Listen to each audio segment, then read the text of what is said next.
Hey, what's happening, guys? It's Joe here from Overall Average, and today we are back with the next episode of the Dark Souls 2 guide. In this episode, we'll be covering the road to No Man's Wharf and also doing 1/3 of it. So the first thing you're going to want to do in this episode is travel to the Hades Tower of Flame Bonfire, come down these stairs just to the right of it, and pick up the Monastery Charm. Now once you've done that, you're going to head down this corridor, and at the end will be two old knights. There'll be one holding the Ultra Great Sword and one holding a standard shield and sword. The one with the shield and sword won't attack you unless you go to the edge of the corridor, so I suggest kind of hugging this side of the room while you take out the guy with the Ultra Great Sword, because you don't want to fight two of them in this really enclosed space, as they will probably gang up on you and kill you. So by now you should be pretty much a pro at killing these old knights.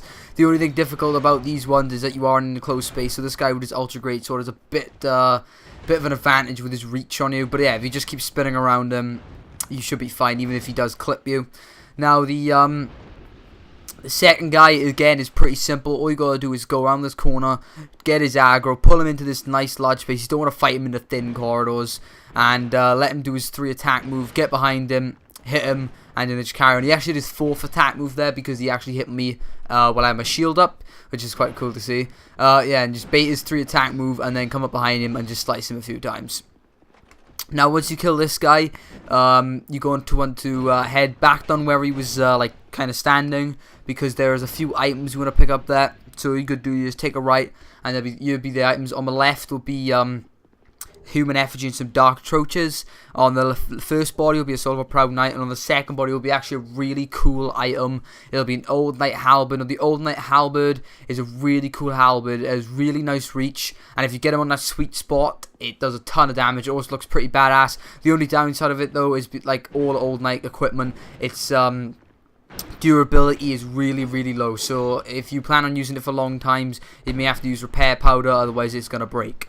So anyway, you're going to head down the staircase into this little like kind of corridor type room with a little entranceway. There'll be one old knight in the entranceway and the second old knight here. The reason I transitioned there is if you go to the right, there is nothing there. Even though I know there's nothing there, I always end up going down that place just to check, even though I know for sure there's nothing there.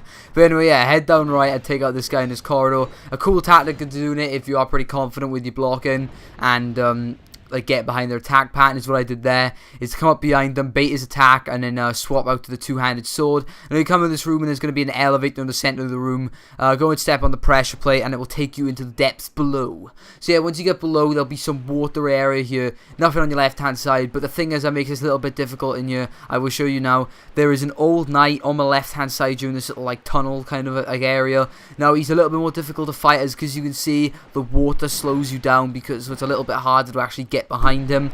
So what I suggest doing is I'm just showing you that it's actually a little difficult to get behind him. Since we are a ranged character, you're going to want to pull him out here, just whip out your bow and just pepper him with shots while you're in this corridor, and just keep walking backwards, because even though you are slowed down, you generally can stay out of his range in this corridor. And also another thing you can do is, if you're a melee character, I'll show you now, if he gets to roughly about here in the corridor, it's actually a little bit easy to dodge him, as he's already pretty close to you, whereas in the other one you have to kind of walk towards him really slowly.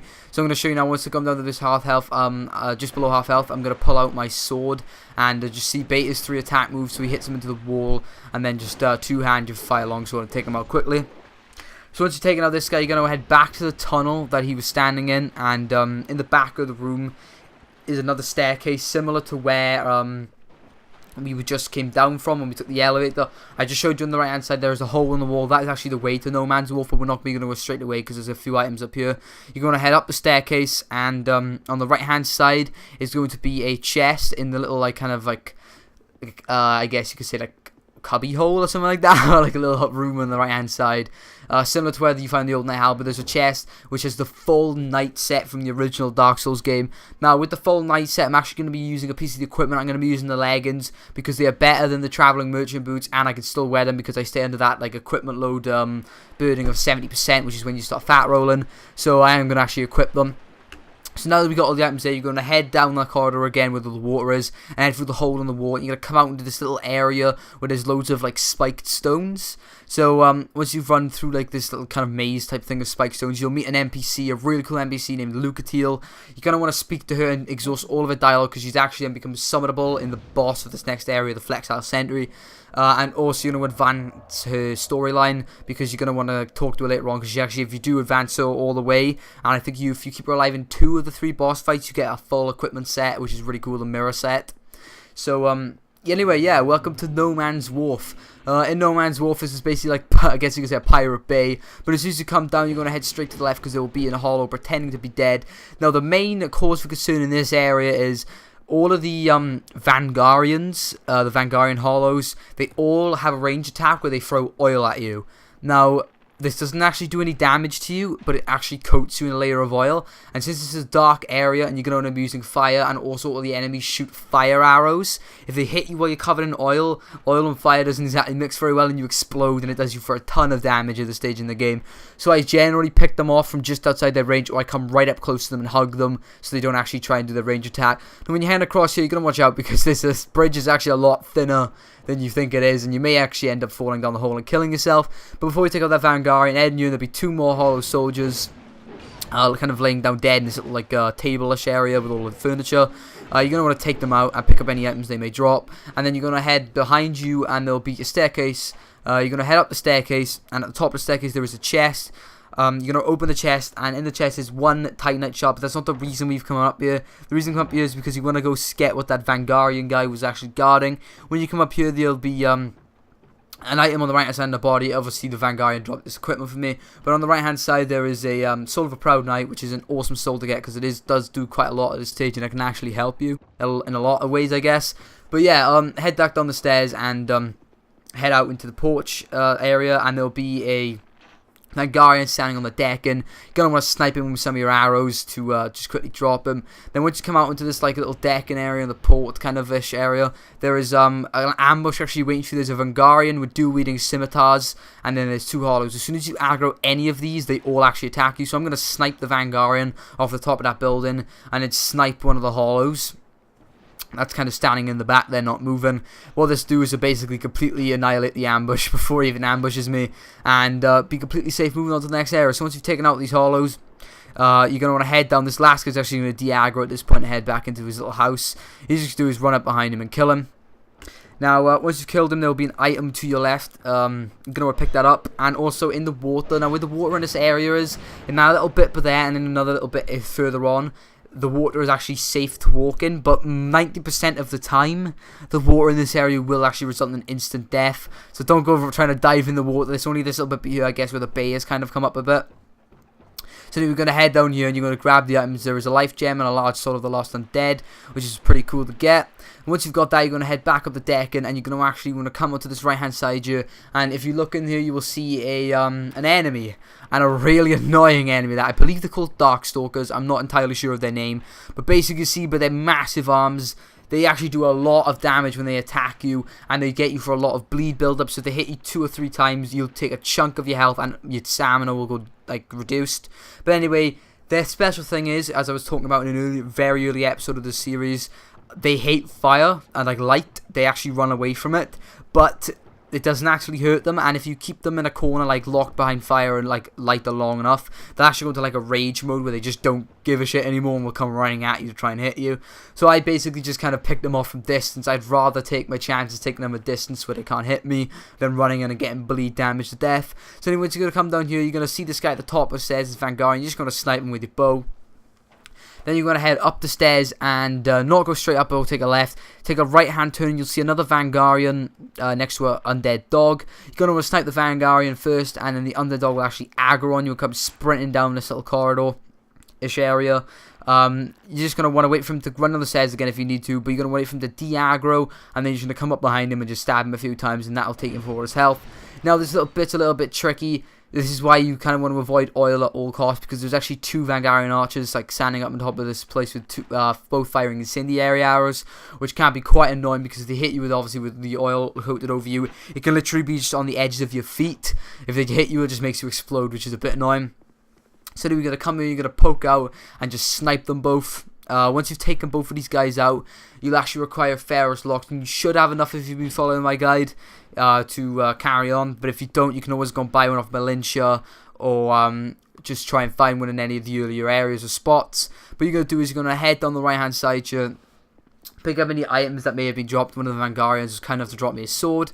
you're going to come over here and there'll be Pharaoh's Lockstone socket. And once you put a Pharaoh's Lockstone in here, what it'll do is it'll make a giant lantern spring up into the sky. And then further on the level, there'll be a load of Darkstalkers that won't actually be standing out in the open now. They'll be pushed back into this building. So you can just safely sit there and spray arrows at them all of the time. I actually missed an item here, but I do actually go back and get it. There is a large soul of the Proud Knight and 3 small and smooth silky stones that are available. So yeah, make sure you grab them and don't forget them like I did. But yeah, we're going to come into this little bar area now where you killed the 2 archers which were on top of it. And there'll be 3 Vangarians. They'll all be sleeping. You're going to quickly take out 2 of them, otherwise they'll be able to gang up on you. And then one of them is simple enough because your shield at this point just like basically makes them kick back from the attack and stuns them. Once you kill them, you're going to head back behind this little bar, and there'll be a chest with a full Brigand set in it. Now, the Brigand set, and also the Bandit axe as well. So it's actually the Bandit equipment from the first Dark Souls game, which is pretty cool.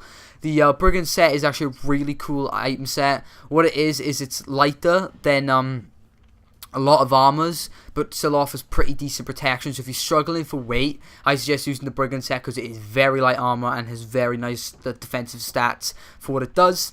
So but anyway, I'm not going to equip it obviously because I'm below the item burn anyway. You're going to head up the stairs, you're going to run straight to the top of the stairs because if you stop, a Vangarian soldier with 2 scimitars will actually plunge and attack you for a lot of damage. You don't actually want to stop there. So anyway, yeah, head upstairs and there'll be a chest behind where you were standing. I'm going to open the chest and grab the items inside. So anyway, inside this chest is repair powder and Titanite shard, which is pretty cool. But anyway, once you grab those items, you're going to head out into this balcony area and actually see there, if you look to my right, this is a shortcut which you unlock later on, which basically bypasses the whole of the top area. And that summon sign, I actually am offline right now on this playthrough. The summon sign is actually Lucatiel, and you can summon it for the Flex Out Sentry boss, which is a pretty cool summon. And I'm unsure if I'm going to use her as of yet. It basically makes the fight ridiculously easy because she just stands there and tanks his damage, and you can just shoot him in the back. But I'm unsure. I probably won't use her because I'm not really interested in advancing a quest line. But if you are interested in advancing the quest line, I suggest using it for the boss. But anyway, once you're up in this little balcony pit, you can basically use the advantage that the Vangarians had earlier and just snipe the guys that are actually waiting to ambush you at the top of the staircase. And then you basically take this guy's dog out and he'll actually de-aggro and head back into this room. You just go in here and kill him, as I believe these guys actually have no poise, so you can actually just stun lock them to death all the time. But once you've killed that guy, you go on ahead to the back area here, grab any items that may have been dropped, and if you enter a little room on the right hand side, if you look at the stairs there, that was the staircase earlier that we did send the guy at the top anyway. But anyway, head to the room on the right hand side, and there'll be 1 Vangarian left in here with the scimitars. I'm going to quickly take him out, and then you're going to head back over to the area where we jumped across to, and head up this little like kind of a canyonish type area where there's lots of rocks. As you can see there, all of the Darkstalkers are trying to go outside, but they're getting blocked and falling back into it. So the last thing we're going to do for this episode is basically snipe them. Now if you look at the top window, you can actually see the only merchant in the game that actually you can sell items to. His name's Gavlan, and we'll be obviously speaking to him later on because we're going to sell a lot of equipment. But anyway, just going to sit back here and just pick off all of these guys. Make sure you kill them, because if you go in there and try to fight them, they'll instantly rage at mode you and will shred you to pieces. Now a cool little thing you can do in this area, because the main point in this area is you're trying to get to a bell to ring, so it brings a pirate ship in, and then that lets you get to the other end of the Lost Bastille. But a cool thing you can do in this area I'm going to tell you guys about while we're killing these Darkstalkers is if you get to a certain position, you can actually snipe the bell with an iron arrow and it actually rings it, so you don't actually even have to go up here. You can actually take a shortcut and jump off the edge of this canyon onto like a rooftop and go straight to the boat. But I don't suggest doing that because you actually miss out on Gavlan and a lot of cool items. So anyway guys, that's going to be it for this episode. I hope you enjoyed. Thanks for watching. Please remember to like, comment, subscribe and all that cool stuff, and I will see you guys next time in the next part of No Man's Wharf. Anyway guys, thanks for watching and see you later. Goodbye.